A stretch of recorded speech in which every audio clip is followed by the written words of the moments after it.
Hey, what's going on everyone? Welcome back to another video. I want to make this brief because I sound a little bit hoarse, and the reason is I'm getting over the vid, and I felt like crap all week, and I just now felt like making an update video.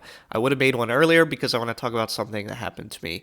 I believe this was on Monday, and how you can avoid something like this and how I kind of broke my own rule, which is pretty normal. And none of this is financial advice by any means. I said this plethora of times on this channel. If you're smart, you would do the opposite of what I do. My main portfolio is index funds and ETFs and all that good stuff, which I recommend anyone to do. Just be well diversified. My Robinhood portfolio is just me playing around, having fun, trying to make some money, and being more active with my investing. So without further ado, let's talk about what happened Monday. I have this spreadsheet where I sell puts and calls, and I like to keep track of the premiums I made and how those went. And this particular line right here, line 413, I have a big cost to close, and this kind of screwed me over. $464, which means I paid $464 to close some positions because they were getting very, very close to being in the money, or they were in the money at that point. I think they were in the money, which is not good when you're selling call credit spreads, because if they expire in the money, you lose all of your collateral. That's one of the downsides of a credit spread versus just selling a call or selling a put. And what led me to this and how I got in this situation to begin with is when I usually sell call credit spreads or put credit spreads, I like to go for premiums that are pretty low. So for instance, if we go and we look at the SPY, and we go to trade SPY options, and I'll use the builder, which is really nifty here on Robinhood, and I go to call credit spreads right here.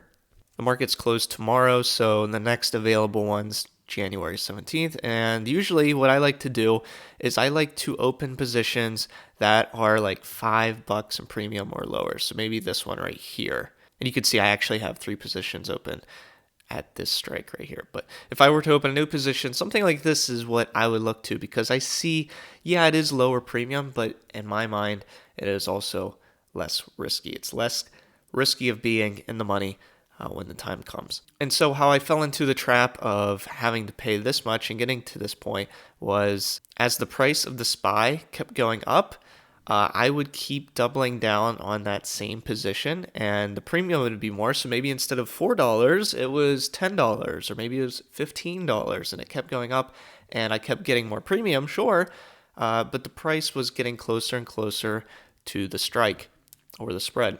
And so I kept getting greedy, I guess you could say, because I was getting more premium, and I was happy about that, but I wasn't happy when the time came that, oh, I have all of these positions now, and now it's getting close to being in the money, or I think it was, in fact, in the money at one point. Now, unfortunately for me, the position was in the money, and then as the day went on, the SPY went all the way back down. I think it retracted to where it opened that day. So in the end, I could have just held those positions, and they would have expired worthless instead of paying $400. But that's something obviously I can't foresee, so it is what it is. But my plan now is, if I open some positions, let's say at this 4, and the price of SPY keeps going up, I will open, if I want to open more positions besides the ones I opened previously, I'll just go higher up in spread price, right, more and more out of the money, and open some at a higher spread instead of doubling down as it's getting closer to the spread I have open. And then if it becomes a little dangerous, I'll end up buying to close those positions and then buying more way, way higher. That way I'm kind of covering myself in case it does eventually become in the money, and I don't want to risk losing. So hopefully that made a little bit of sense. I still got a little bit of brain fog, so maybe that didn't. And just a quick update.